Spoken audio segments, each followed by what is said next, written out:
Hello and welcome. Tonight on the show, in the words of Henry Wadsworth Saucefellow, 1 if by fry, 2 if by BBQ. Happy 4th of July to you. Today we're doing Redneck Riviera Original and Kickin Honey 1776 barbecue sauce, brought to us by our friend Rich of Big and Rich. We are so excited to have you here today. Thank you so much. This is Sauce Spoken.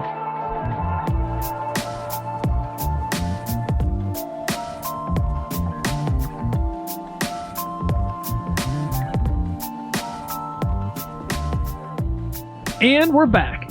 We are Sauce Spoken. We're the podcast detailing your favorite sauces, dips, and condiments. My name's Adam, and I'll be your host. And I'm joined here this week by my co-host, Tori. Hi, yes, hello, my name is Tori, and we are so delighted to have you. Thanks for stopping by. And to my right, our co-host and world-renowned Betsy Ross, reenactor, our good friend, and co-host Eric. And seamstress extraordinaire. Betsy Ross. Isn't that the newscaster? Or no? No. No, Betsy Ross. Who the heck is that? Oh, my goodness. Go back to 7th grade. Betsy Ross was the young lady that made the first American. That's why I said a seamstress, dude. You did say a seamstress. I swear that. No, the Cleveland. Your veteran dad's going to be very angry with you. Oh, yeah. Well, he has a big history buff. Don't tread on me. Am not. At all. But I did help hang a Whiskey Rebellion flag, so that was cool. Oh, good. Okay. What, while you're on that topic, Eric, why don't you go ahead and get around to what you did with the rest of your week besides inciting rebellions and drinking whiskey, which I think is what you meant by that. I literally actually hung a Whiskey Rebellion flag. No, I've been sick. I've been not doing much this week. I was... As opposed to your usual, which is the pinnacle of health. Well, I've been pretty active recently, that's for sure. You've been getting me out and about. I've been, not landing on my shoulder or cutting my finger with a chisel or, Very good. I've been staying pretty healthy, I think. But, yeah, I definitely caught a cold. I think I probably picked up from my shop manager. He had it first, and, You want to call him out by name? It's not we'll bleep it. We'll bleep it all 3 times. No, you can bleep that out, too. Be a lot of bleeping. Oh, but... We should make a family-friendly... This is our 4th of July episode, so let's make this a family-friendly one. We'll tone it down on my usual naughty curse words, which I'm trying to tone down anyways. Yeah. That's my mid-New Year's resolution, is to swear less on the podcast. At least make it through one swear word per sentence. That's my new resolution. Okay. Wow. No more than that. You're doing pretty good thus far. Pretty good. There you go. All right, well, go ahead. Tell us about the rest of your week. No, there really isn't much to tell. I mean, today was exciting because we did a major deep dive inventory at my job, which is...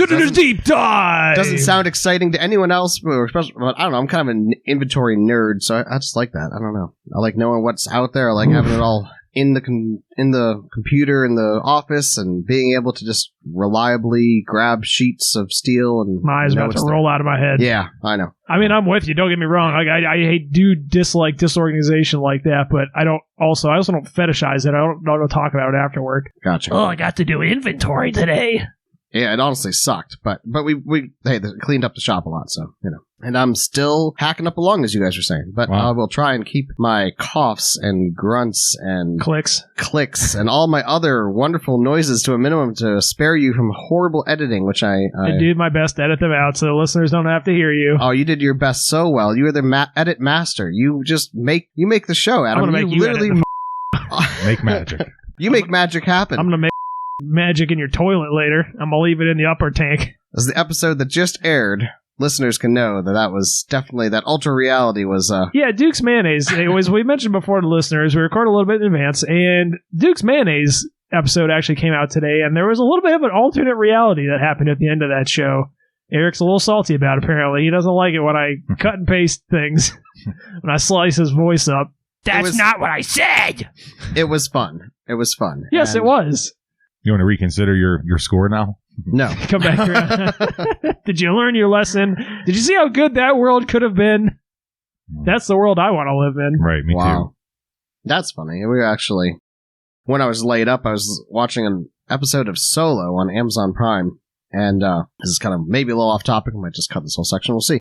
And it was about this short story, a sci-fi short story about a woman reminiscing about all the things that she didn't do, all the missed opportunities. It was very sad. Very sad story. Made me think a little bit about my own. Was her name Erica? Right? That's, and I could see the correlations. But then I thought about it a little bit longer and I realized, think of all the things I have done, all the people I have met, because I didn't take these other roads and whatnot. Like, you can do that to anything. You can nitpick and say, oh, look at how bad my life is because I didn't jump on this opportunity. But then you wouldn't have probably had these other experiences that are good things in your life. How many people did you meet taking naps, homeboy? That's what I want to know. How many times did I not kill myself because I was not restful? Wow, okay. Because I was restless and driving or something. I mean, I don't know. Whatever the case may be. Naps are... Why don't you just fix your normal sleep pattern and then you don't need a nap? You ever think of that? Are you calling off your resolution officially, your New Year's resolution? No, I'm not calling off my New Year's resolution. Sounds like you are. I mean, other than sleeping all day like Saturday, Sunday, and Monday, but that was because I was sick. It's okay if you're sick. Is it, Adam? Is it okay? Yes, that's okay if you're sick. That's why it's not okay when you're not sick, because it makes it seem like you're sick, dude. That's what you do when you're sick. There are a lot of people who take naps. Oh my god. Yeah, people in their 60s, dude. No, there's Tori, how's your week this week? Oh boy. Here comes the broken record. Boring. Oh man.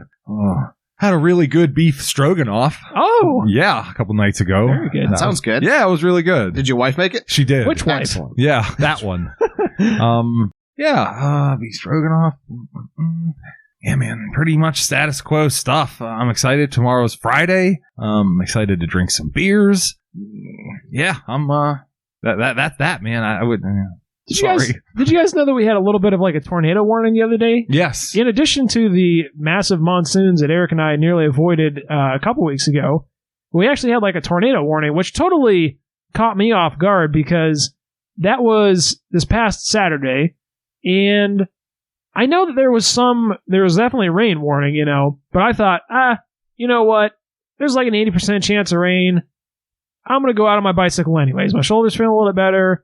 And I've been wanting to try out some off-roading paths now that I have a little bit more of a hybrid bike, which is a little bit more well-suited to that kind of thing rather than my last road bike. I honestly didn't even know it rains. Did it rain Saturday? It did. Well, so that was the thing. I was going up to the park, and it did that weird thing where, how sometimes you'd be driving through some area and it clearly just got done raining in that area, but you didn't drive through any rain yourself, and it's kind of oh, the world is wet here, and it's kind of that bizarre, surrealist feeling. So that's what happened. I was driving up to the park, and it was clear that it had just poured rain there. And so I'm okay, well, the rain must have passed through. I must have missed it. I should be home free. So I got on my bike, and I started going up this path I've never been on before. And it was going okay, but like I mentioned, my bike's not really a mountain bike. It's a hybrid bike. And I was struggling a little bit on the wet paths, and it was mostly uphill. And I kept, unintentionally popping little wheelies just trying to get traction, Either that or my rear tire would slip out. So I was having a little bit of trouble with that. And then I eventually made it up to the top of the hill, and I was thinking, well, of course, you dummy, because you have your tires aired up for concrete, So they're at 75 PSI. So you let some of the air out of the tires. Yeah, so I was okay, here's a genius thought. Why don't I let some of the freaking air out of my tires? So I let the back one out, and I didn't have a tire gauge with me or my pump, so I let it down pretty good until I could feel it, noticeably soft. I'm okay, that seems pretty good. And I did the same thing with my front, and I was I will let way too much air out of my front tire. And I was well, that was dumb. And I was well, I am, I'm about halfway from where I was getting ready to turn around, maybe a little less. So I'm well, I may as well try it. And if not, I'm just going to walk back. And it did actually work out pretty good, but my tire was clearly totally flat against the ground. But it got really good traction, I will say that. And I wasn't popping any more wheelies. I wasn't slipping and sliding around as much. It was definitely getting a lot better traction. So that helped out a lot. And I did make it back to my car and managed to air back up. The minimum you're supposed to have in there is 35, so the range is 35 to 75. And I would think I was at 15 or something like that in my front tire. I was right at about 30, 35 in my rear, so that was good. It's always nice to have that bike pump in the back of your Jeep there. Yes. Although I'm thinking about getting a small little hand pump to actually attach to the bike to prevent that exact kind of incident again, Actually, my neighbor has one for his bike. He has a little hand pump that attaches right to the bike itself. Which they're handy. Interesting. It's also handy if you're out and sometimes you'll come across someone whose tire went flat, and the only day I'm like, hey, sorry, my pump's back in my car, which... So it is. Those little ones do suck, But if you're doing like an emergency, you're up. Like in my case, that would have been helpful. But luckily, and I was trying to get you to go out with me. Actually, I don't think I told you that day because I think maybe you were at work or something like that. Whatever day that was. Saturday, right? So it was Saturday. You were sick that day. That's right. That's what it was. I didn't tell you in advance, anyways. I don't think I didn't. Right? Okay. No, I didn't know that there was rain that day. I didn't know that there was a tornado warning. That was one of the days I was dead to the world. Well, then on my way home, I stopped at the grocery store at Aldi's, and I got absolutely soaked to the bone. I mean, it came through and just drenched the area, and then, again, went away real quick. And then I found out, like, 2 days after that there was a tornado warning. I was like, oh, we'll bleep that for the family-friendly podcast. But, I was quite surprised because I thought, I got some rain, but I didn't get rained on when I was out on my bike, just when I went to Aldi, excuse me. That's right. Singular. Always singular. I need to go to Aldi. I've yet to, we're recording this on the 24th. A little bit in advance. That sounds right. I've yet to go grocery shopping this month. I might make it through the whole month without having to go grocery shopping. Dude, you're getting ready to make it through the whole quarter. Plus, you got cookouts coming up. You should be able to ride that for at least another 2 months. Oh, right? Yeah, easily. Yeah, but you'll be set until September at that rate with 4th of July stuff coming up. Crusty-ass food all summer long. We normally try to do, as we mentioned before, this is our 4th of July episode. We missed the Juneteenth one because they actually created, since we recorded a little bit in advance, they created that holiday once we had already recorded the episode that would air beyond that. So that was kind of a funny little... Yeah, that was like days before, wasn't it? They really, that was really off my radar. Like, I didn't know that was something they were trying to do. And they just, like, all of a sudden, bam, holiday. Yeah, it probably won't be observed by most employers, so we probably won't get it off, but oh well. I was surprised. I think, I want to say, I watched a news expert on it, and of course, I have no idea what it was. I didn't listen, obviously, that closely, but I know there was a main proponent for Juneteenth, and she's been doing this for 16 or years or something like that. I think it's been like a pet cause to a lot of people. We're 3 white dudes that have no cultural awareness of this normally, so that was something that crept up on me. But that's maybe cool. Maybe next year we can do something for that. But for this year, in any case, this is going to be, as I mentioned 3 times now, our 4th of July episode. So without further ado, do you, Eric and Tori, want to lead us off on the 2 sauces that we're going to be trying? Why don't you do the first one there, Eric, and Tori can do the second. Sure. We are trying tonight the Redneck Riviera Original 1776 barbecue sauce. And then we're going to be doing another variant there, Tori. You want to tell us what that one is? Sure. Yeah, also Redneck Riviera Kickin Honey 1776 barbecue sauce. And then, lastly, as a little secret treat just for E, as we have mentioned in several episodes ago, the secret sauce that Eric has never seen nor tasted ever before in his entire life ever at all. Ever. And this is the one and only Texas Pete Original Hot Sauce. Whoopsh. That's a whip crack for the rip on there that he's got. It's pretty cool. I have to admit, I think I like the, I do. I like the bottle a lot. But I'm sure we'll talk about that. I've never seen it before, but I like it. Never seen it before. Never tried it until tonight. Very interesting sauce. All the sauces actually tonight were not what I was expecting, which is a pretty cool thing. Yeah, I think the Texas Pete was pretty much what I was expecting. The other 2 were not quite what I was expecting. And this wasn't originally for these episodes, what I wanted to do, and this was something I thought about back when we first started the podcast. Heinz used to have a whole lineup of different localities and their regional barbecue sauces, and they had 4 or 5 of them. They had a Carolina, they had a Memphis, they had a Kansas City, they had I don't remember all of them. But they seem to have phased that out, and they kept a couple of them. I think they kept the more popular ones, and now they have one that's just Heinz Original or something like that, which is actually my favorite. And probably followed by the Carolina style. I originally wanted to do those for 4th of July. I had that back in my mind all the way back towards episode, 2 or 1 or something like that. And they phased them out before we could do this. So I was out in our local John Eagle and I happened to find these two little things, and they are festooned appropriately for the occasion, so I decided to go ahead and we would do those instead. And with that being said, Tori, do you want to go ahead and give us a little visual description? And you can do both of them because they're pretty similar. Yeah, if not near identical. But yeah, they sure, this is Redneck Riviera. The top eighth of the label is red. It almost looks like like a sandy or a brushed red maybe. It says work hard, play hard. Right underneath there is a star. It's red and blue and has a white stripe in between. It has two very federal looking, 3 stars, excuse me. It has 3 stars on either side. Looks rather federal. I'm expecting the eagle to fly by. And then we have Redneck Riviera Kickin Honey 1776 barbecue sauce, and this one has an angry bumblebee on it. The shape of the bottle is reminiscent to that of a Heinz ketchup bottle that you would see in a diner. It's sort of a oblong, sort of squared off towards the middle. With the squeeze, and it's inverted, so when it's on its lid, the label reads correctly. The other one here doesn't have, it sans the angry bee, so it damn near it is the exact same label, the exception of that angry apiary man. I think that bottom part of the star there has little waves on it. Yes, so it's like you are from correct. sea to shining sea kind of Oh, very reference. interesting. Wow. Maybe. Okay. I thought this was like some kind of a Texas thing with the Lone Star, but then the other stars don't really make a whole lot of sense if that's the case. I don't know. And we got a handful of stars down at the bottom on each one, too. Redneck Riviera. Certainly never heard of the brand before. Yeah, I've never heard of it either. Rootin' tootin'. I never have either. I don't know if this is like a new thing. I don't remember having previously seen it in Giant Eagle, and I don't know if they brought it out specifically for the holiday, the July 4th holiday.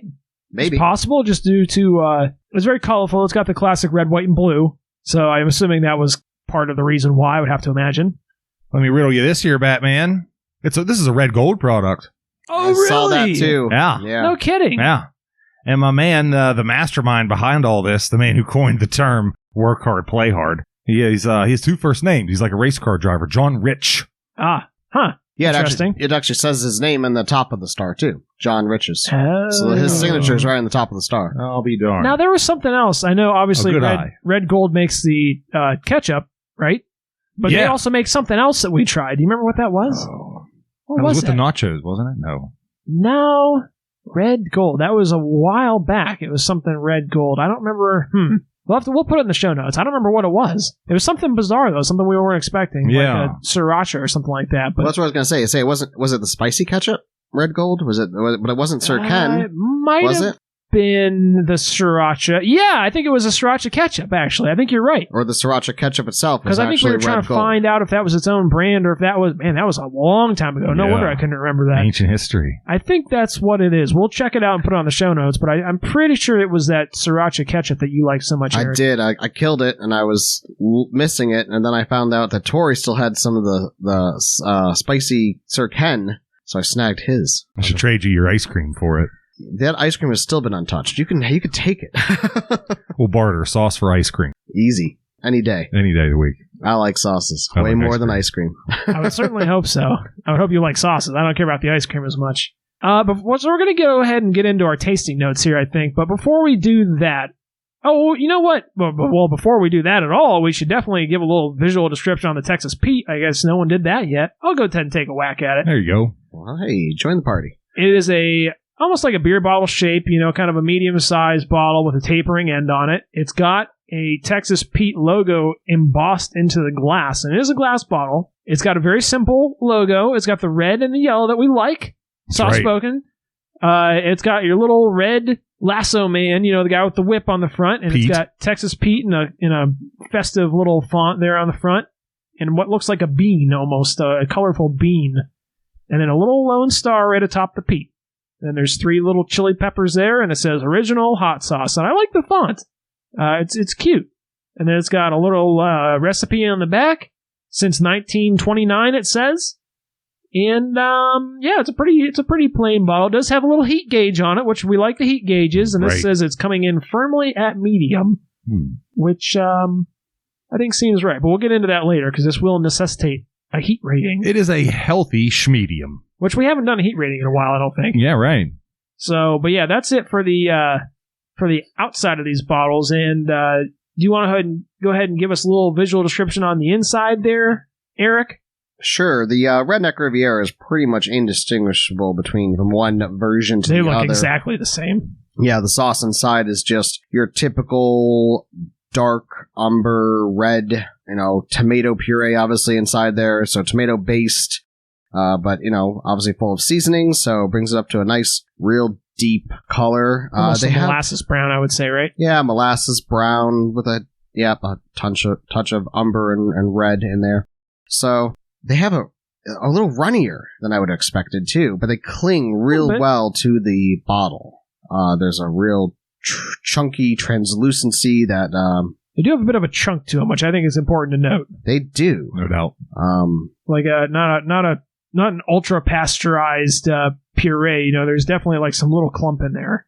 Although nothing you could taste or distinguish in your mouth. It definitely is just a visual thing. Really? No, I thought I have the opposite there. I wrote it down in my notes. You love chewing on stuff. I pocket over here, of course. Yeah, I do. The sensitive tongue and sensitive lips. I guess I don't know. This will be a fast one on Texas Pete too. Why don't you go ahead and give us a quick look at that one too? Texas Pete. I know you've never seen this before, so yeah, take a real good look now. You were describing the label here. I have to admit, I really like the label. And you said how much you like their font, and I almost thought it was kind of reminiscent to our own soft spoken, just a little bit. It has a little more flair on the ends of the letterings. But the sauce inside is just a real bright red, very runny liquid.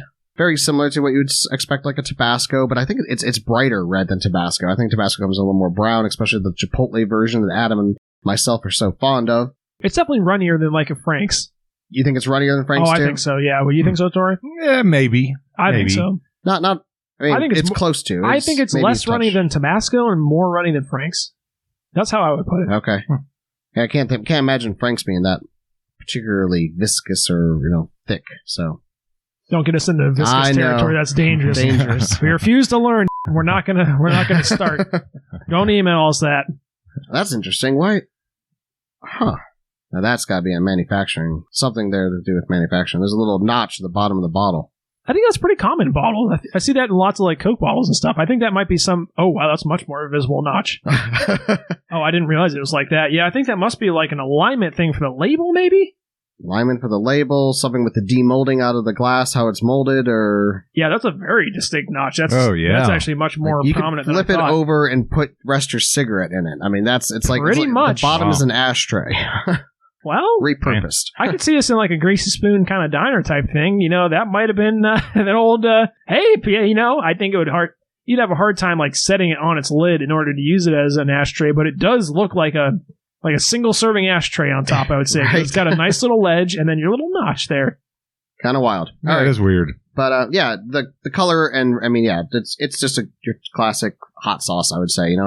But it's so bright. I really like it. I mean, I like the bright labeling. I can tell you like sloshing color of the sauce. You love sloshing it. Your favorite. You love making the slosh sounds. People are unsubscribing as we speak.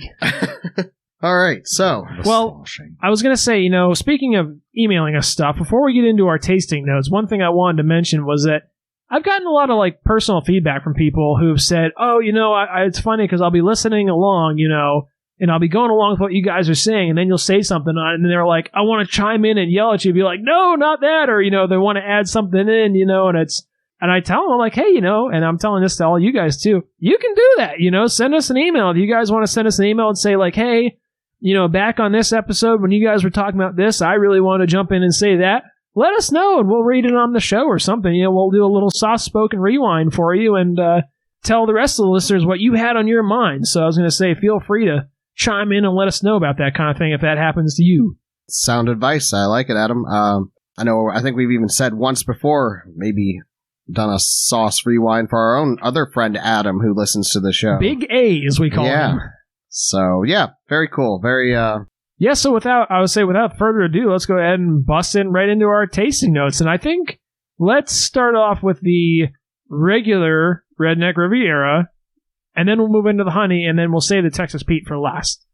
Do you want to go ahead and lead us off with some of your initial tasting notes on the original regular Redneck Riviera? I'd be happy to. I didn't look too closely at the bottle as I was just we were all in the mode to just quickly try it as fast as possible. So I just, squirted it out into the bottle or into our tasting cups that we are given here. Right, that they give us. And, I got a quick smell of it, which just smelled with the classic barbecue sauce. So you get a little note of spices and definitely and then notes of vinegar. The taste-wise was pleasant. I thought the mouthy feel of the puree was intriguing. I wasn't expecting it.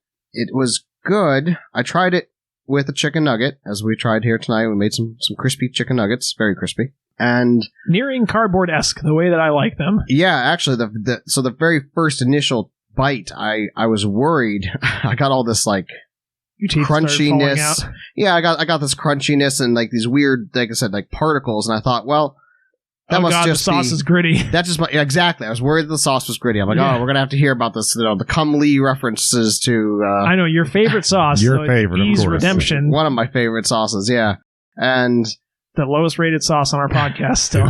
Averaged a 1. Tied with Hooters.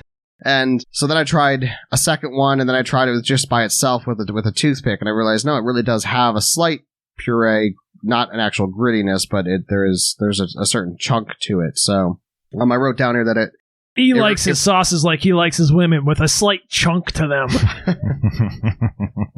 Eric is still single. Feel free to hit Eric up. Send us an email. We'll hook you up with Eric. If you're a lucky lady listener with a slight chunk to you, feel free to send us an email. Even if you're lacking chunk, hit Eric up and we'll see if it's a match. Well, that's right. Hey, always willing to meet new people. That's right. Yeah, I guess that would. Can I go back to my tasting notes here, Adam? Please. Thanks. All right. So the original here, I wrote down that that puree, that chunk to it, reminded me of cocktail sauce. It's not doesn't taste anything like cocktail sauce, really. It's just that was the texture that I was getting.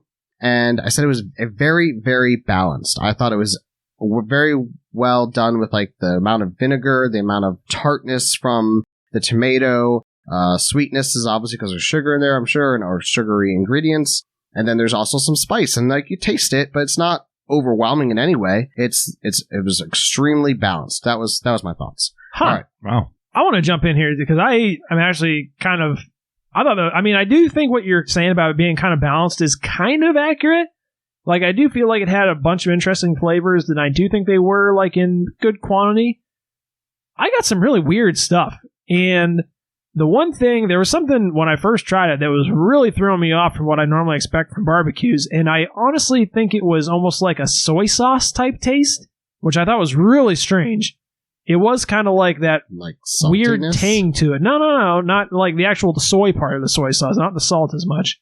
And I got something that I thought tasted almost like wet leaves, but in a good way.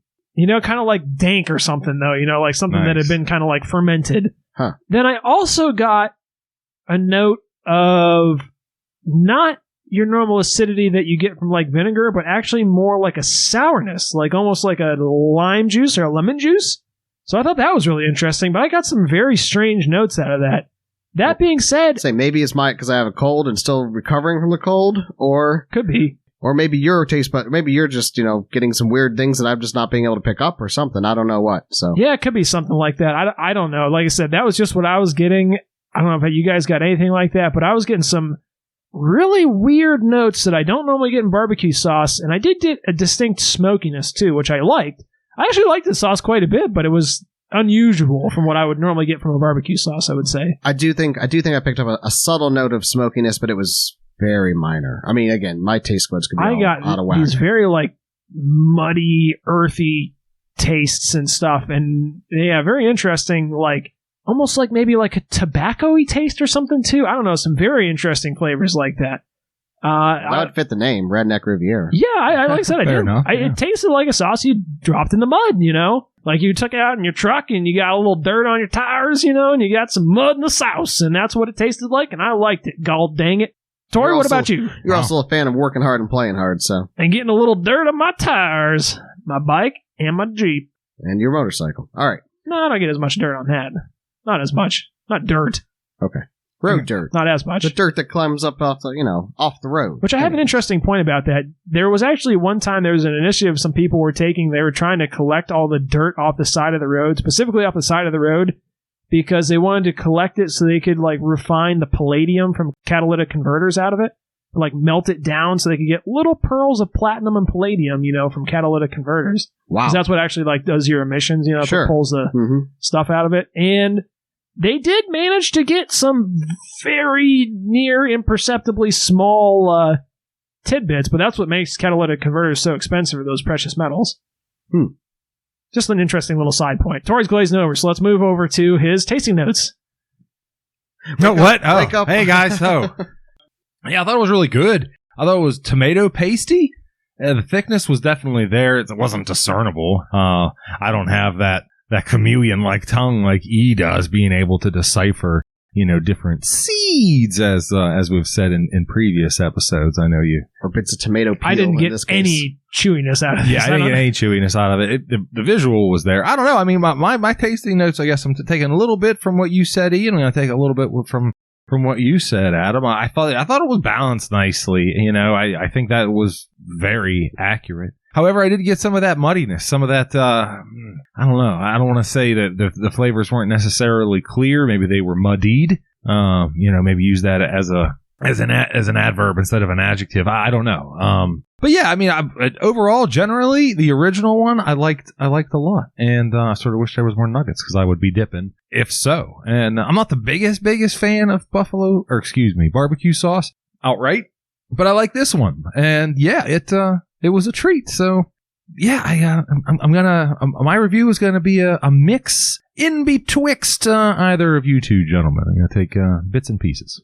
That's good. And I wanted to kind of jump onto a point that you had just said there. And I think it's interesting because it's really not too sweet. And I think one of the key, and we'll get more in depth on this later, but one of the key components here, no high fructose corn syrup in this. It says authentic, real ingredients on the website.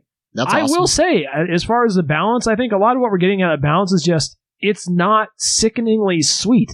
And that's the thing about like McDonald's barbecue sauce, and that's like the epitome of it. But a lot of those barbecue sauces are just like loaded with sugar or high fructose corn syrup, as the case may be. So I think that's what we're all kind of perceiving as balance, is just, oh man, this thing isn't candy for once, Yeah. I like a sweet one too, but this is that country music guy. John Rich? Yeah. Big and Rich? No idea. That's him. Really? Okay, yeah, that's what it says. Country music star. I can only imagine that's the same guy. Oh yeah, I bet you're right. Oh, yeah. Wow, I didn't put that together at all. Save a horse, ride a cowboy fella. Yeah, I actually kind of like Big and Rich, but I didn't know that. That's really interesting. I'm glad we looked on the website and learned, and presumably learned that. Yeah, I mean, I can't imagine who else it would be. I think you're right, and funny because I didn't put that together at all, but I think you must be right.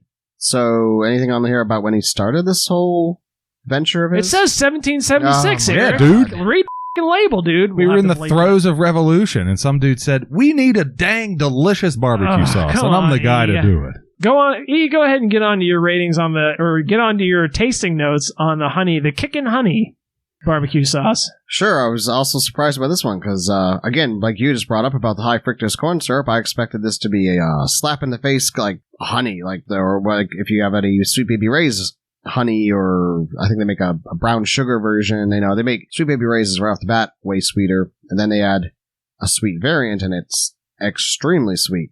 This one, I was amazed the fact that it actually, I could almost couldn't even taste a difference between the original and this Kickin honey. I noticed a slight sweetness at the end, but otherwise, it's verbatim to my tasting notes were pretty much exactly like the original. Wow. So.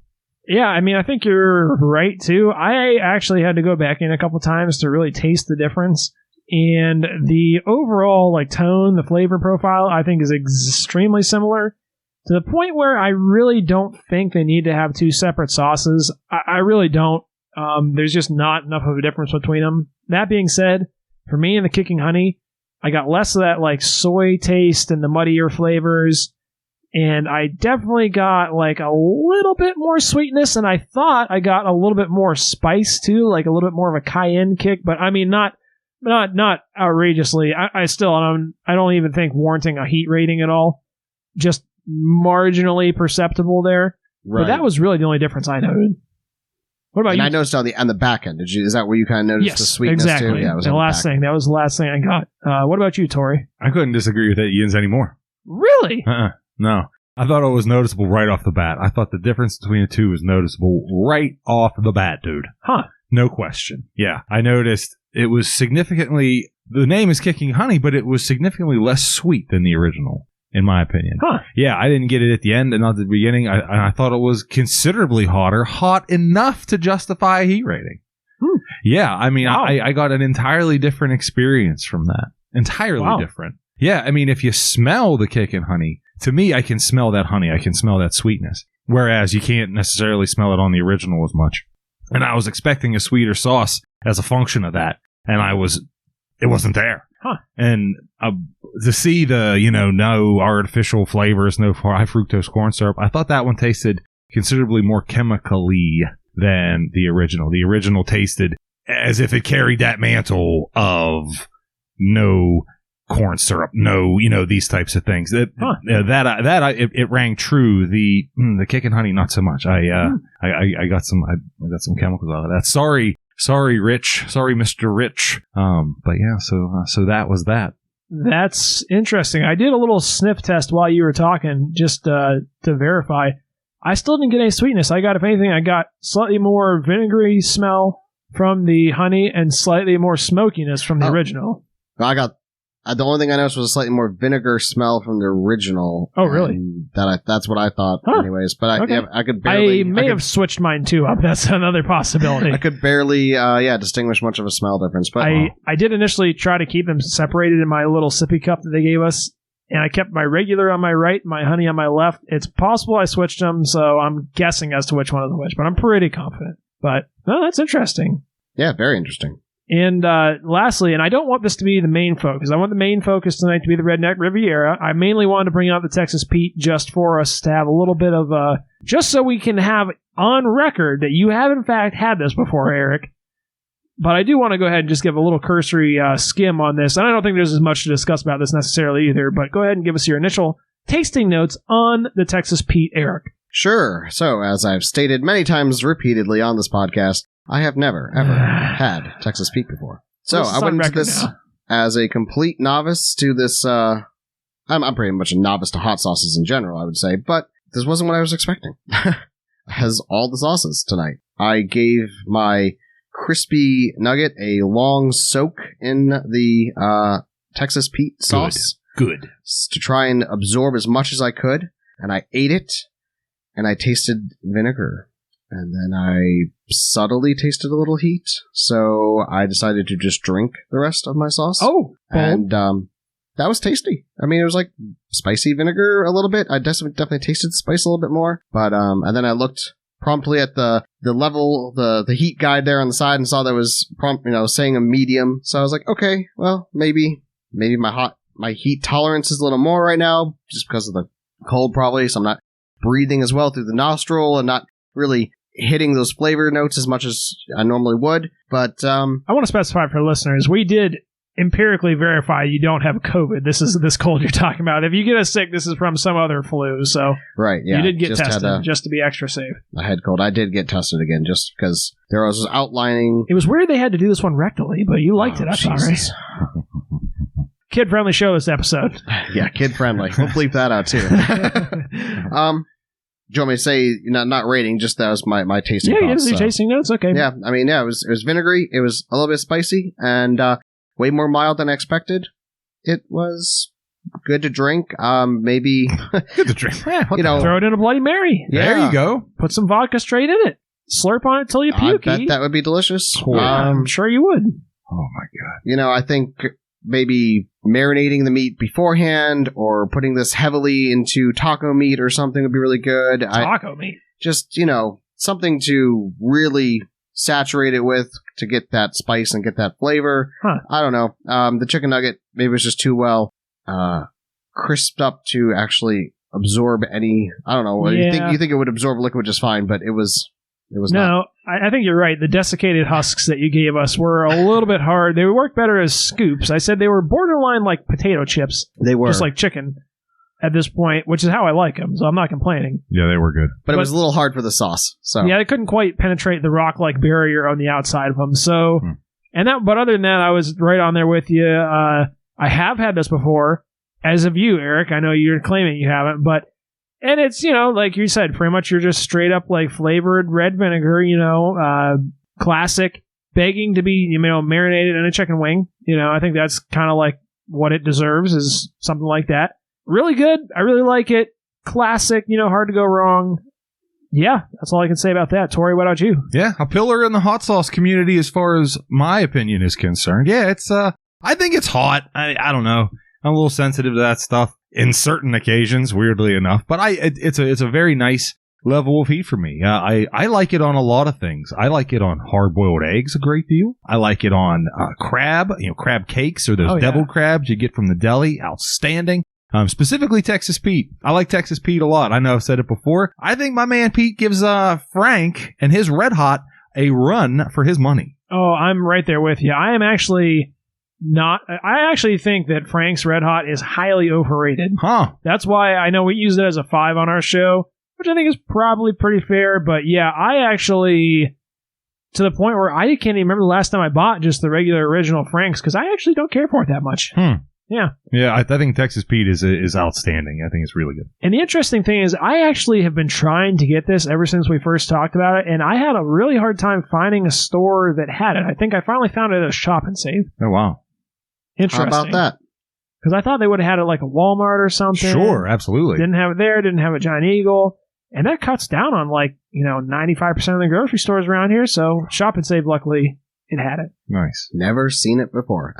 And it's interesting that you say how you like it more than Frank's. I mean, I have Frank's in my cupboard right now, and of course, we do use it as our rating. I almost think Frank's has a little more, a little more substance to it. It does. A little more body. There's more body. That's exactly what I would say. Yep. And I'm not sure if I like it or don't like it more. I do kind of like the fact that I was able to just drink the rest of my, cup that I tried out here. And it's so, at least this medium version here is so easy to just add to give it just a tiny little bit of spice, and it has obviously vinegar based, so it gives a little bit of vinegar flavoring to it too. But I definitely think there's a certain, what's the word I'm looking for here? Je ne sais quoi? Like approachability to it. Oh, okay. I think this is what you start your 2-year-old off on when they're like, I want to try something hot. You're giving this to a 2-year-old? I'm just saying I kind of see what you're saying, yeah. Versus and then when they turn 4, you then introduce them to Frank's, and then, Dave's Insanity Sauce. Turn 6, Dave's Insanity Sauce. Right. Burn all the taste buds off nice and early. All right, well, like I said, I don't really want to dwell on this. I do think it is interesting. Like I said, I had a little bit of trouble finding this, although it is one other advantage it has distinctly is price. It's very inexpensive. And I tried looking up on Amazon. Amazon saying they want like $6 for it. That's not right. It was closer to I think it was under $2 when I got it. It's pretty affordable. And these Redneck Rivieras, I did a little bit of verification, and it was showing up as being about $4 a jar. And I'm trying to think. I bought these from John Eagle, and I want to say I paid more like $3.79 for them. Okay, that's more in line, but still pretty reasonable, for something that's not your bargain barrel bottom barbecue sauce. No, I would have expected like $4.50 or even $5 a bottle. So that seems like a good fair price. And the reason I bring this up is we've talked about this before, kind of like your value to what you're getting. I know what we talked about recently was the Gravy Master, which was a particularly egregious violator of this.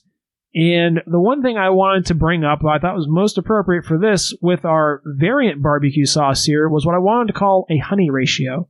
And the way I say that is that I've mentioned before on the show, although I have not sold any honey, I do keep bees. And I have done a little bit of research just on honey in general, and I think the going rate for honey is generally about $1 an ounce, which is pretty high. When you consider that to most of the sauces we try, that would be pretty high. Yeah. But I actually think that the Gravy Master was above that. Because I think that was that was like a 2-ounce jar, right? So I think that was like $4, we said. So that would actually be a $2 per ounce. Yeah, honey ratio of a 2, So, and I was kind of interested in just that can be like our universal comparison, $1 an ounce, the honey ratio for comparing sauces kind of like on a cost universal basis. We don't have to do this for everyone, just I was saying hey, there's at least a standard we can have, if we want to say this one's really expensive, it has a honey ratio of 2. If it's expensive, I guess. I mean, because these are 21 ounces, so you're saying these should be $21 bottles of barbecue sauce. No. What I'm saying is that these ones would be dramatically lower. These would be like a point, 1.5 or something like that on the honey ratio. That's what I'm saying. These would have a really good honey ratio. You're trying to coin the term the honey ratio? Yeah. For our podcast. For our podcast. Yeah, honey ratio being 1-to-1, 1 ounce, $1. Anything above that is high, and below that is cheaper. So. And so Texas Pete, with that logic, is blowing it out of the water. They're killing. Oh yeah, absolutely. How many ounces do we have on 12. the Texas Pete? 12 fluid ounces. So if we go ahead and say it was $2, $2 divided by 12 ounces, we would have a 0.16 repeating. So we'll say 0.17 honey ratio, which is I think pretty good. Yeah, right. But these guys might be even doing better. You got the 379. For the ease of expressing this, I would say let's move the decimal place out a couple. So let's just say it's a 17. We'll make 14. Honey 100. You know what I mean? Yeah, that honey's makes sense. A 100%. So the Gravy Master would be a 200 on the ratio. This one would be a 17, and lower is better. That's your value. Sure. So all right. And what do we have? What do we have for the Redneck Riviera? How many ounces? It's 21 ounce bottles for $3.79. You say you buy? Let's go with what I can find, which is 4, because I can't remember. That is a 19 on the honey ratio. So these are pretty close. Yeah, pretty good. Pretty darn close. So not too bad. But yeah, I just thought that would be an interesting little thing. That way we can unify the measurements. I like that. We haven't done that before, and that way we can say with some empirical evidence. Because generally we'll just say, oh, that seems expensive for how big it is. This way, if you want to factor a hard number into it, at least you can do that in your ratings. Cool. Like I said, we don't have to calculate it every time, but I just thought that'd be a neat little thing to introduce. I like that, and I'm glad you mentioned how cheap that Texas Pete is. That tickled me pink. Texas Pete gave me a tickle. So that'll only Tickle and Pete. Yeah. Tickled your Peter. Woo! Family-friendly episode. Family-friendly. Yeah. You gotta beep that out. So I have to reconsider my rating now. Oh, wow, okay. Yeah. Because of the cheapness. I get it out of the packs. You have to remember, I've only had it out of packs at, cafeterias or Chick-fil-A or... That's right. You said Chick-fil-A. That's a very good point. Well, let's go ahead and we've got a lot going on here, so let's go ahead and let's blitz through the ingredients. And I think each one of us can read some ingredients. I know Eric is traditionally the one that does it. Give me the honey, because I want to see that one. You can read the original and give Tori the Texas Pete, and I'll read the honey. Because he's tickling me. Right? Yeah, he's tickling. Go ahead and fire that off there, E. You have the original. I have the original. So it is tomato puree and then cane sugar and distilled vinegar, apple cider vinegar, and then it's got less than 2% of salt, spices, hot sauce, which is peppers distilled in vinegar, natural flavor, smoke flavor, dried onion, dried garlic. Very simple. Wow. And for the honey, we have your basic tomato puree. We've got your sugar, distilled vinegar, jalapeno puree, which that wasn't in yours, right? Nope. Apple cider vinegar, less than 2% of salt, spices, hot sauce, natural flavors, which they do say smoke flavor, dried onion, dried garlic. So that's pretty similar. The only thing that jumped out at me there was that jalapeno puree. It's literally the only difference, yeah. That's interesting. Okay, well, that does explain a little bit of the kick, although noticeably absent from this. Honey. One thing I would like to point out, there is distinctly sugar there, and there is some honey in the natural flavors, but it's listed, they have natural flavors listed as smoke flavor, caramel color, molasses, caramel, and then honey is dead last, and that is the less than 2% of the following things. So yeah, see, my natural flavors on the original was smoke flavor, caramel color. Okay, so there is actually some natural flavor honey in this, but it is at a minuscule percentage. So, but I thought it was anyways. Well, that's a tasting note. We'll just go on to that. Go ahead, Tori, and fire us off the Texas Pete ingredients. Oh, this is a quickie. We got vinegar, aged peppers, and within those aged peppers, salt, vinegar. Wrapping that up, we have water, xanthan gum, bang, bang, bang, bang, and benzenate of soda to preserve the freshness, of course, and the flavor. It's manufactured on a line that produces products with soy, so beware if you have an allergen. Interestingly, absent was any kind of soy. I still don't know what was making that flavor in the original Redneck Riviera. I want to take one more quick look at this because I'm really... He doesn't believe I can read. No, I believe you. I'm just trying to figure out if there's anything in there that would have been responsible for that weirdness I was tasting. I'm not getting anything. Huh. Yeah, I don't know where that came from. Why I was getting such a difference when these are reporting such a minuscule difference in the actual ingredients, but that's interesting. Maybe they used Gravy Master as their caramel coloring. Yeah, that sounds right. Oh, boy. Ew. Oh, Ew. boy. But that would give you some of your soy notes there. All right. Well, it's time for the portion of the show where we go ahead and get around to our ratings. Oh, man. And I have a little bit another footnote to add, and I was thinking about this a lot today as I was listening, as we've discussed. We record a little bit in advance. The episode that came out today on the day that we're recording this one was the Duke's Mayo episode. One that will live in infamy. No question. On this podcast. Truly a schism, I would say, of our realities there, where we broke into a happier timeline and a sadder timeline. Unfortunately, we reside in the sadder of the two, in the latter of the two. I wanted to bring a little note about that, about Eric's ratings, and I think that maybe, Tori, this will answer some of our confusion that we've had before about Eric's seemingly arbitrary and ever-changing flavor rating scale. I think only you two think that. I really do. Yes, 2/3 of the podcast thinks that, Eric. I don't think our listeners think that. It didn't used to be that way, and here's two causes of the problem, I think. I think two factors contribute to this.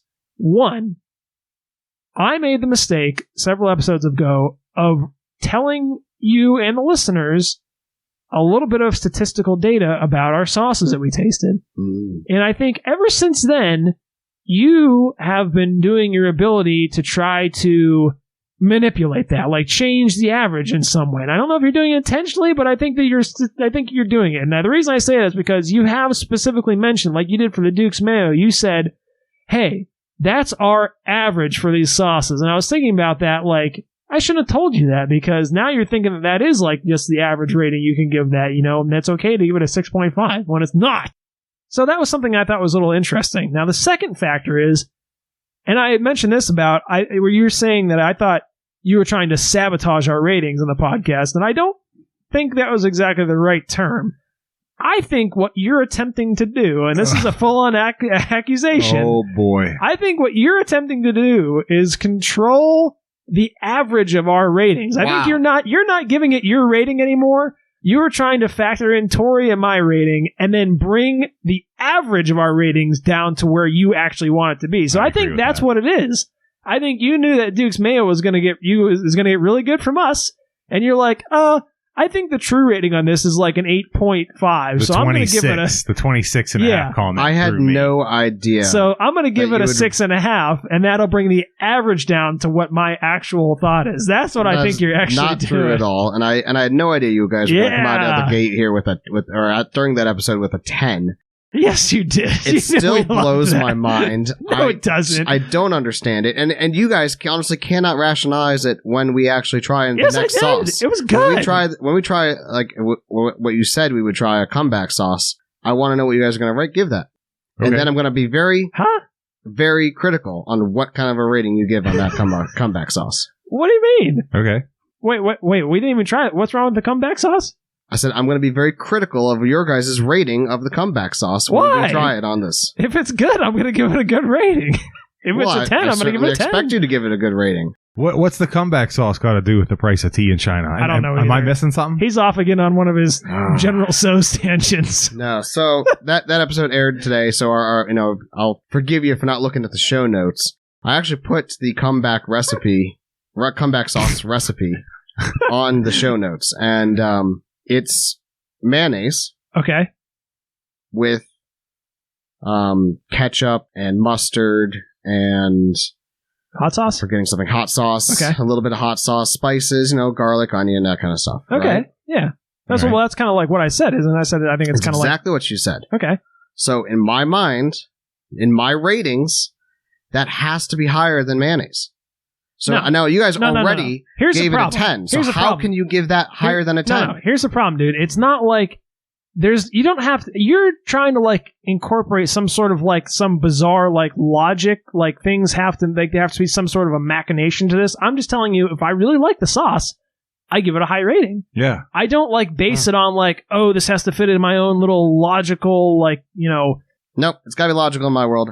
I base everything with a 5 as ketchup, and if it's lower than a 5, that means I don't like it as much as I like ketchup. Dude, but my thing is like, you're saying like you have to hold every previous rating in your mind in order to like put it through this just weird algorithmic computation in order to like filter it to this exact thing. And I'm saying like, no. I was going to print out a list of every sauce we've had. Every episode's a fresh slate. Up to this point and be like, look, guys. Nope. Do a new rating on every one of these sauces right now. Actually, for our saucies. No. To do your saucy awards. Oh, yeah. What's the point of having an award show?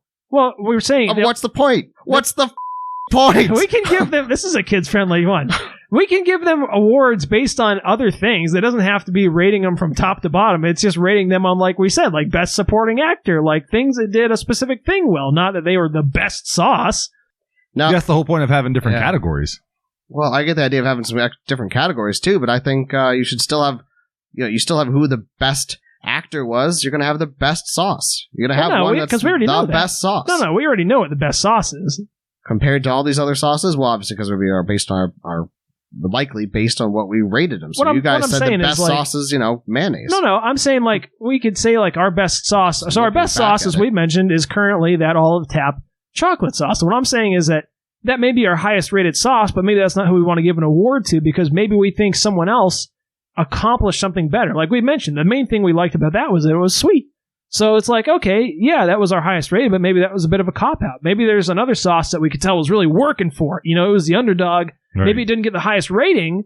Maybe it's 2 or 3 down the list. It doesn't have to be our highest rated, but maybe that's the one that's getting, the People's Choice Award or something, That's what I'm saying. The awards are not going to be based on a rating. They're going to be based on, like, we vote or something. And there'll be categories. It's not going to be, like, all one thing. Like, we could say best hot sauce, and that's not going to necessarily be the highest rated or the most spicy one. It's just going to be, which one do we like the best, I mean, I know I always say that I think I've said this since the beginning when we started the podcast that I was a big follower, still a big follower of the Dice Tower, and they rate and review board games.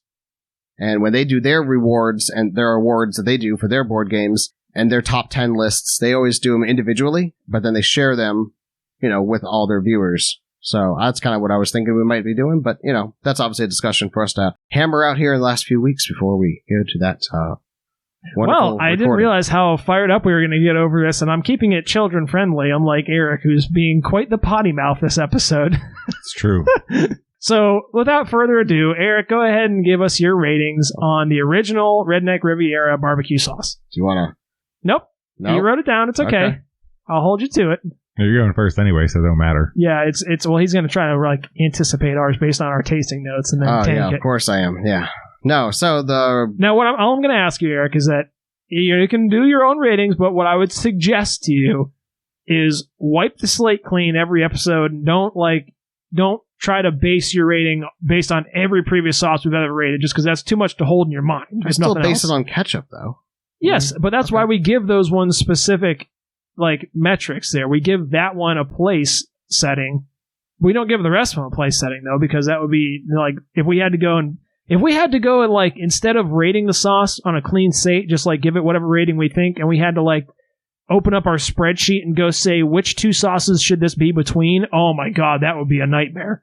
So don't do that mentally. I'm saying mentally wipe the slate clean and give it whatever you think it needs to have for a rating.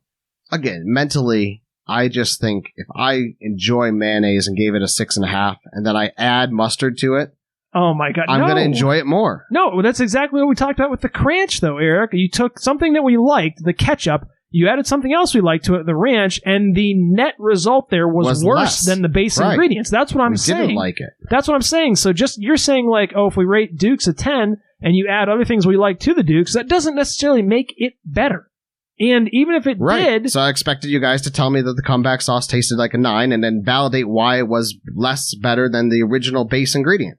That's why I was going to grill you guys. Well, yeah, but that would make sense. Bring the noise. I'm ready. Logically, that's what... If you want to use your logic thing, though, that's what you would expect. If you have something that's a 10 and you add something that's not a 10 to it, the net result there would be less than a 10. That's what that would happen. That is 100% logical. But if we get it, and I really, really, really like it, and I can't think of any way that I would improve it, which is kind of like my own personal metric, is what could I improve about this sauce? Right. And if I can think of a lot of things to improve about it, it's probably not going to get a 10. Like the Duke's Mayo, there was nothing I could have done to improve that as a sauce. No question. And I believe that there could have been, obviously. By making it into another sauce. Add to it and change its name. But then that's not... So if you have relish in mayonnaise, is it still mayonnaise?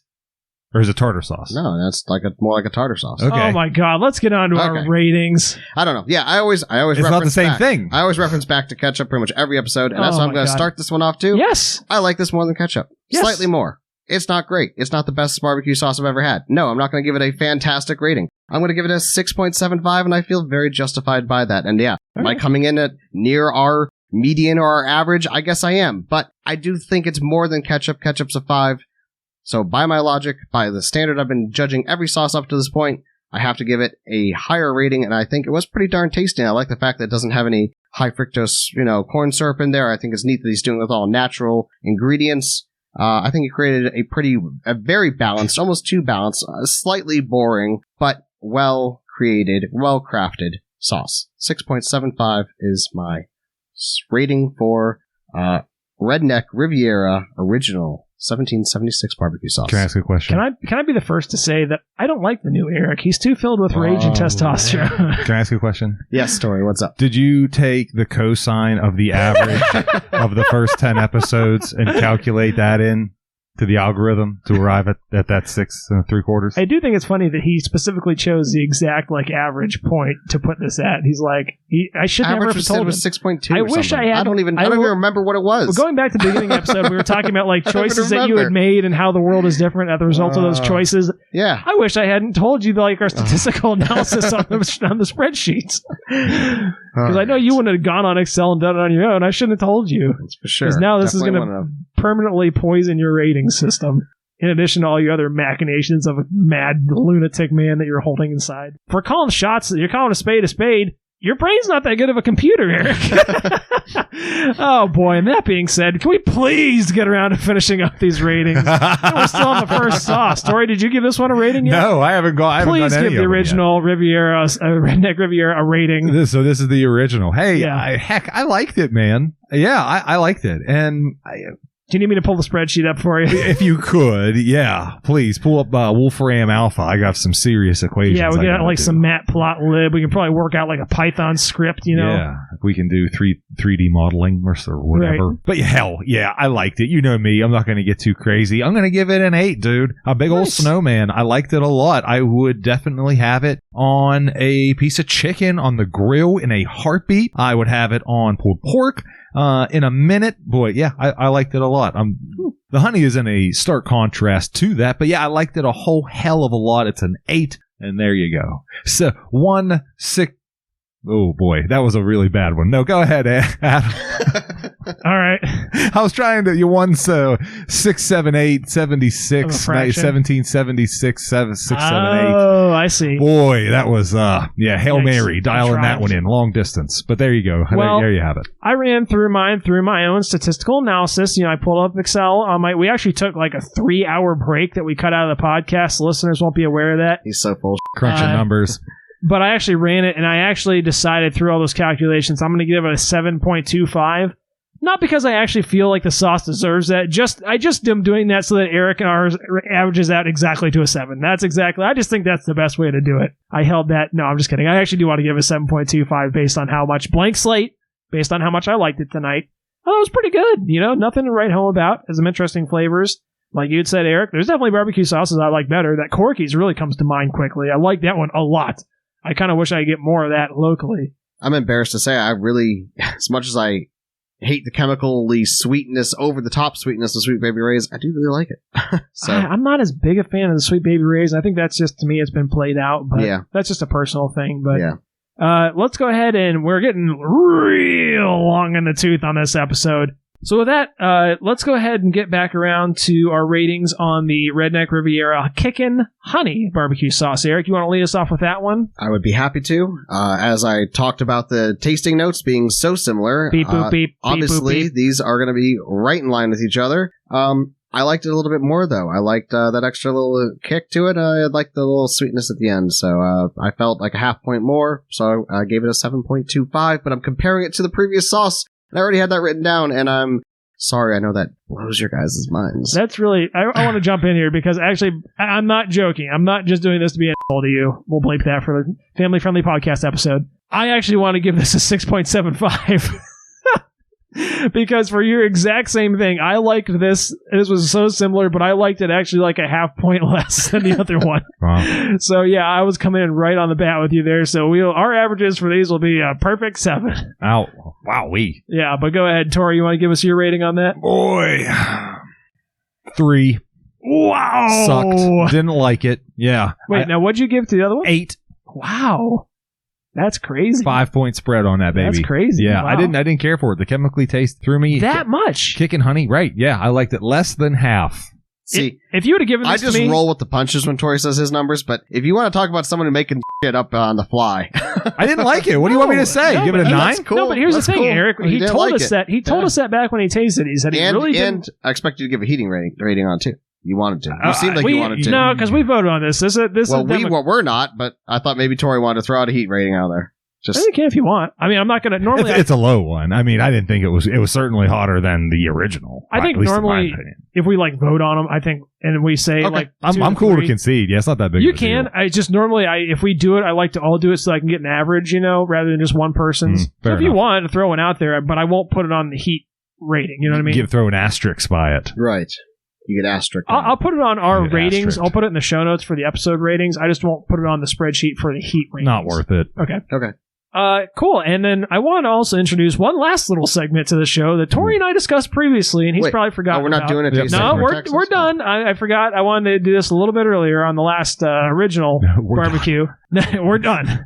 No, I wanted to introduce this little segment that I discussed with Tori last week. He's probably forgotten. Yep. You didn't know about it at all, Eric, but I actually wanted to introduce a ghost rating, specifically for the episodes we don't have a fourth person here. We're doing a guest, as there might be a guest coming up soon with our increments of 10 that we have previously teased. Yes. So I'm going to throw a ghost rating. I'm just going to hit a random number generator between 0 and 10.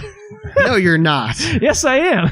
And we're not going to factor that into the average, but I just wanted that to be our wild card rating. And this is just to balance out E's like ultra machination, calculation, deriving all this formulaic stuff, and we're just going to throw a random number in the ratings too. I'm going to label it Ghost. I'm not going to factor it in the average, but that's going to be our just, let's see what Ghost thinks of the original Redneck Riviera. Maybe we should call this a ghost Paul Newman. Paul Newman. Yeah, he's going to be... Paul Newman's our ghost. I think that they're okay with us. I will put a disclaimer. We are no way affiliated with Paul Newman. Yeah. But we like him a lot. He's a really cool guy. We like him a lot. We like their brand. We're not affiliated with them. We're not a sponsor for them. Or they're not a sponsor for us. We'd be happy if they'd like to be. Pause for dramatic effect. Yeah. Probably not. Even though this is a family-friendly episode, and I think that they're a family-friendly company. No doubt. Very, very lovely people there at Paul Newman's. We just call him Paul for short. We'll call him Paul the Ghost. There you go. Paul's Ghost. And let's see what Paul's Ghost is going to give the original one here. I'm not adding these to the show notes, right? Yes, you are. They're going in the ratings. Paul is right on the bat with Tori. He thinks this is an 8. Oh, he thinks the original is an 8. Me and my man. Ghost Paul. He knows. He knows what's good. Now let's see what he's going to give to the Kickin' Honey. Oh, he gave it a 3. The Ghost is Tori. He knows. Wow. All right. Very cool. Very cool. My man, Paul. You and Paul are on the same brain. We got the mind link function now. And lastly, let's go ahead and give it a rating to Old Texas Pete. Oh, good. We are going to do a rating. I thought you were leaving him out in the cold. No, we're doing them. Okay. I wanted to slip Paul in there before I forgot. Nice. Again, Texas Pete, who kind of brings the heat, but not quite so much this time. So, I don't know. I gave him a 4.75 is what I wrote down. So, Yikes. Yeah. I felt like, And we're saying Frank's Red Hot is a 5. Yeah, that's okay. It's real close to Frank's. Wow. Yeah. Okay. Heat rating? Do you want to go ahead and give that now, too? Sure, my heat rating is a 3.5, which is maybe a touch high, but it's what I gave it. Yeah. What about you, Tori? Yeah, I'm not trying to get assaulted by E, but getting back to the whole 5 benchmark thing sort of gives me troubles with this particular sauce, because I like Pete, man. I like Texas Pete, so I'm going to I don't know why it gives you trouble. It's like, if you like it so much and you said you like it more than Frank's, then it should just be easy for you to be like, yeah, it's a 9. I don't know. Yeah, you'll find some goofy parallel universe to pull off some string theory that I don't care about. But I love it. I'm going to keep it with the snowman. It's going to be an 8, dude. I like it. I said it before. I say it again. I think it's a pillar of the hot sauce community. Absolutely. I mean, you see it in fast food restaurants for a reason. It's delicious. I love it. 8. All right. Yeah. I hate to be boring this episode. Your heat, man. Your heat. What's your heat? Oh, the heat. Did you give it a heaty? He sure did. I gave it a 3.5. Oh, wow. Okay. Yeah, I mean, I think probably 5 is probably reasonable for a Pete. It's nice. It's there. Not overwhelming. It's nice. 5. All right. Yeah, for me, I'm going to be the lucky number 7 because that's what my average is going to be. I'm going to be right in the middle this time, straight out of 7. And I think that's fair. You know, I like it better than Frank's personally. I think the flavor is good. I like it quite a bit, actually. And I think it's mild, you know, milder so you can have more of it.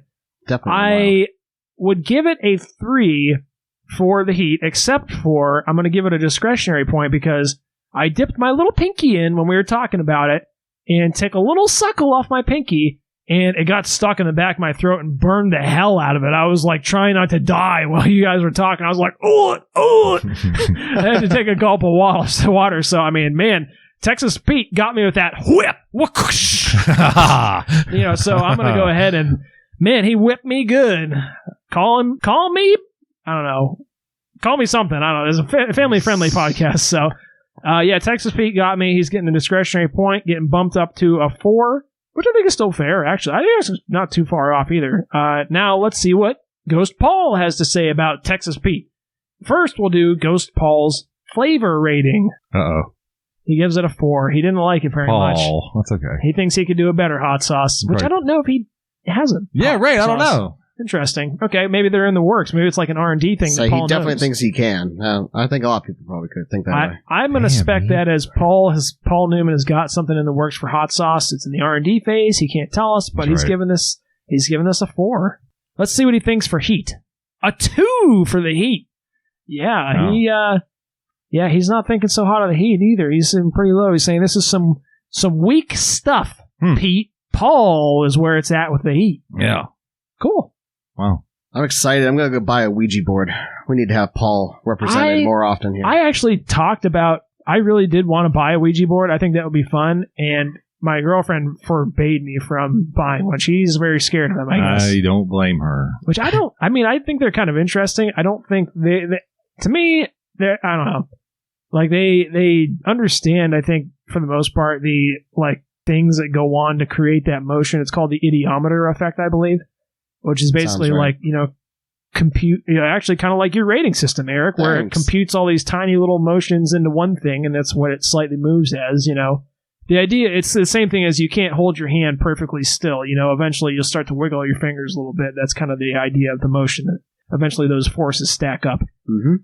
So, yeah, but I think for right now, the random number generator, maybe we can even just get a pair of 5-sided dice. Do they make 5-sided dice? Or a 1 to 10 die? 1d10. Or a 0. I want to do like a 0 to 10 because he could give it a 0 hypothetically. We roll a 1d10. Yeah, so, well, no, that's still no 0 on there, is there? Yeah, you said, yeah. There's 0 on a 1d10? Oh, no, I guess not. You're right. Oh, Sorry. boy. All right, well, this was one hell of a drag for an episode. Shoot the fireworks off because we're done with our 4th of July episode.